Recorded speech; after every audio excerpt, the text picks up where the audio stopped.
do you feel right now in your life, do you ever have moments where you feel unworthy? All the time. All the time? I've never been anyone who was worthwhile who didn't feel unworthy. I mean, people who label unworthy as something that's real, all it is a misconception because you haven't filled your potential yet. Yeah. Wait till you fill your potential, you'll see how unworthy you are, and you're very worthy the minute you get what you want. I think the danger to feeling unworthy is to believe it. Just to believe it is so damaging. Yeah. Just think of it as an old tape that's got to be replaced. I mean, I say it cavalier in a way, but I so have practiced it and believed it. So I'm not just blowing smoke here. Yeah. It's everything. It's really your self-worth is everything. But people think that kids even, I'm asked all the time by parents, how do you teach your children self-confidence, especially if they have a disability in learning in any kind?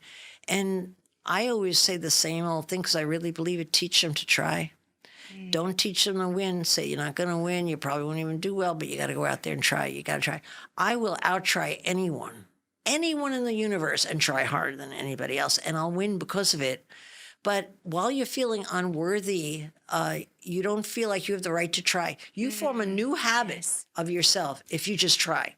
The reason I'm confident is because I know I'll out-try anybody. I know I'll always show up. I know I'll get back up. That's what teaches me self-confidence. But still, there are times where you feel unworthy, intimidating. And as long as it doesn't happen all the time, it keeps you honest. But I think it's a trait you have to learn to undo and replace with something else by trying, just trying. Yeah, that's so good. Yeah, I've always kind of felt, at least for me so far, it's like a lifelong journey, you know, of because I still have those feelings almost every day. I'm happy to hear that. Are you? Yes, I am. I'm happy. Misery loves company. Oh, I know, right? But it's good. I think sometimes people feel like they're doomed if they feel it. It's like, no, we all feel it. Oh, and then here's what we do about it. Yeah. Here's what we do about it in real time. As long as you do something about it, I think that's key. Right. Not well in it. Ugh. For your 70th birthday, you held a mock funeral. Yes, I did. Can you share? It was fun. A lot of fun. Can you share your thoughts and intentions behind that? And it was well thought out. Yeah, tell me about it. Tell me about it. It was a lot of work to begin with, but I heard that my friends were going to give me a surprise 70th birthday party. I didn't want to be 70, and I sure as heck didn't want a surprise that I wasn't in charge of. So I decided to let them plan the little party, get the date, and surprise them. So they thought they were coming to a black tie surprise party for me, and I was going to walk in, surprise, yeah! But I surprised them because I went downstairs in my apartment. It's a duplex, and I set up the whole living room as a funeral parlor with a casket, nuns praying, priests praying, everybody was praying.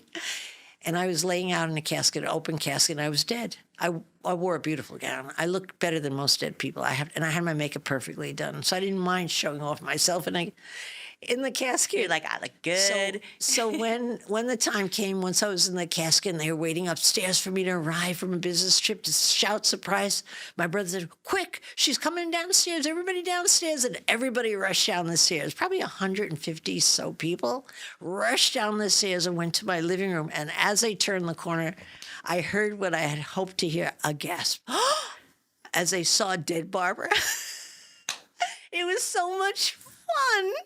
They were shocked to see me dead, and then they realized, how could I really be dead? And little by little, they nervously started laughing, and they toasted me and said what they liked about me, what was wrong about me, and I had a rabbi give a talk. I had a priest, Monsignor, dressed up as a talker. And were you still in the casket at this point? I'm still in the casket. Hearing, how many times can you hear what people will say about you after you're dead? I heard it all. I know who likes me, what they think, what I did wrong. I know it all. Even my kids talked about me. But then after everything was done and the blessing was done, I jumped out of the casket and I did the tango because I had secretly been taking lessons in my beautiful red gown. I felt so young and vital, and we had a blast of a party. But my doorman told me the next morning that with all the guests going in, he had looked up online and I was declared dead. What's the site where they give your life and where you went to school? And the most common site that everybody looks at to find out about somebody. To read the obituaries and stuff. Yeah, to read them. And I was an obituary, and they changed it the next day. How they thought I was dead, I don't know. That is wild. It was fun. That is But wild. I can never give another birthday party because I can't think of a better one. How are you going to do a better one? I'm not going to do one. They're always pushing me, my friends, my family. Come on, we need a great party. And you know how to give them. I give great parties, but I can't think of anything better. If you come up with an idea, send it my way. I will do it. Why didn't you want to turn 70? Because 70 to me sounded like an old lady, whereas 60 I convinced myself wasn't an old lady. So just that 1 year. And I had accomplished everything in my life that I should, but more and more people started asking me when I was going to retire, which wasn't good. No, I don't think I'm going to retire. I just felt like all the signals I was misinterpreting around me, really, saw them through my new slanted eyes, 70, 70, 70. And I didn't want to go there. Once you pass your birthday, then you're 71, then 72. Easy. Yeah. You don't mind at all. 75 didn't even hurt. Now I'm 76.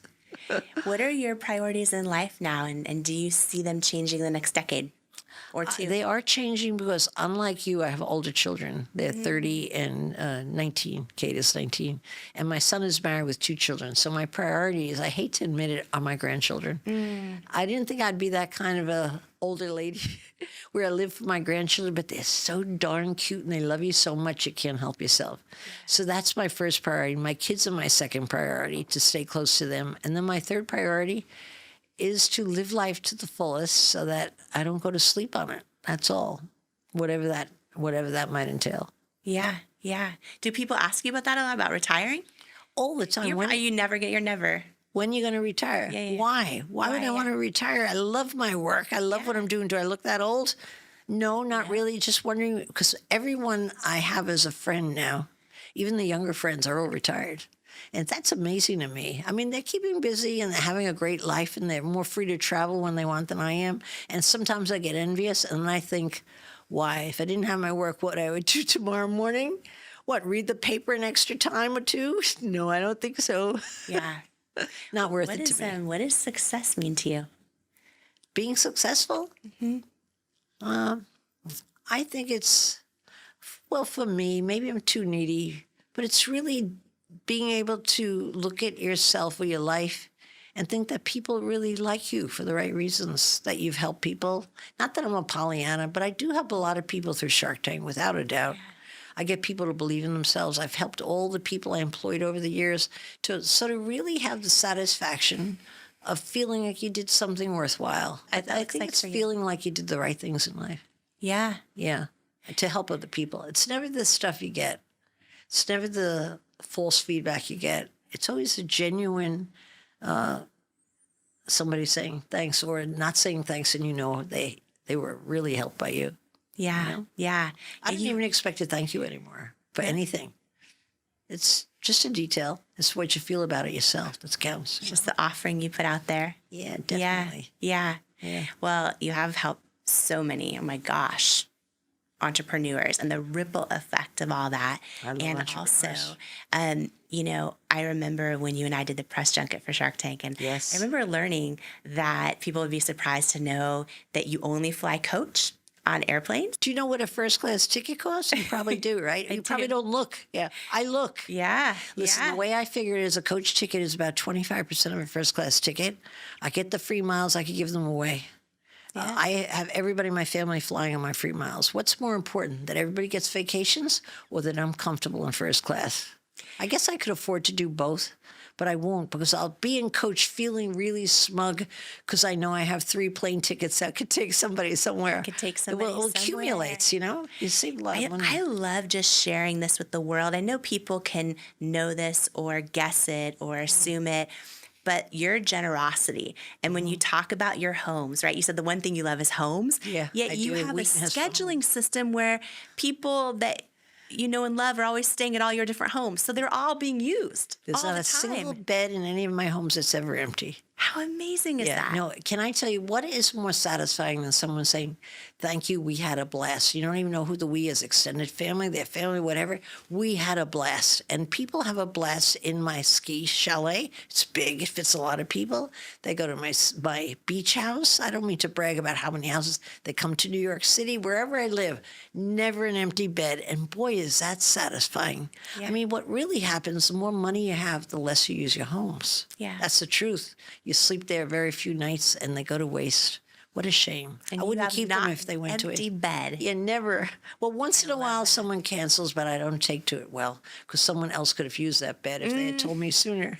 Just like 3 other people could have had a seat on this plane. You got it. Yeah.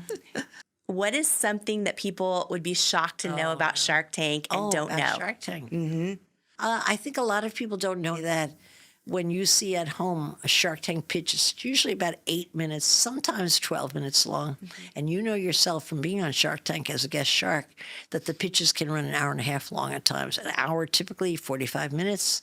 So it's all edited down. So I think what I hear from so many people is, how do you decide so fast? How do you decide? We had an hour and a half to decide. We didn't have the 8 minutes, that you think you saw on Shark Tank. Yeah. So I think people are surprised at how long the taping actually is. And you know how tedious those days are. How many hours are they? 12-hour days between makeup and appearing and getting off the set? It's like 12-hour days day after day. But we get to learn a lot about the entrepreneur that the person at home does not know about. Yeah. Well, I have to say it's an honor for me to get to know you behind the scenes. Yeah. To know that you're as amazing, even more amazing behind the scenes. Easy. Come on, you're an easy one. No, it's beautiful. I feel, Barbara, in my life now, I feel blessed to have met a lot of people that I think are wonderful. And you don't always see that congruency when you meet them in real life. Oh, really? And you're just like your heart and your generosity, and you're such a badass that's crushed it in business that doesn't take, from anybody. And yet you're also an empowered woman who empowers other women. You care about other people. You're so generous. The ripple effect of everything you continue to do and will continue to do for a long time. The ripple effect just happens, honestly. It just happens.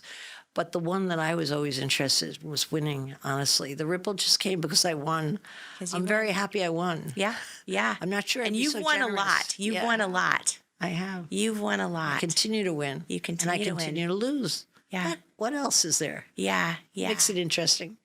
Get ready for some life-changing wisdom and lessons she's never shared before. It's Shark Tank's Barbara Corcoran.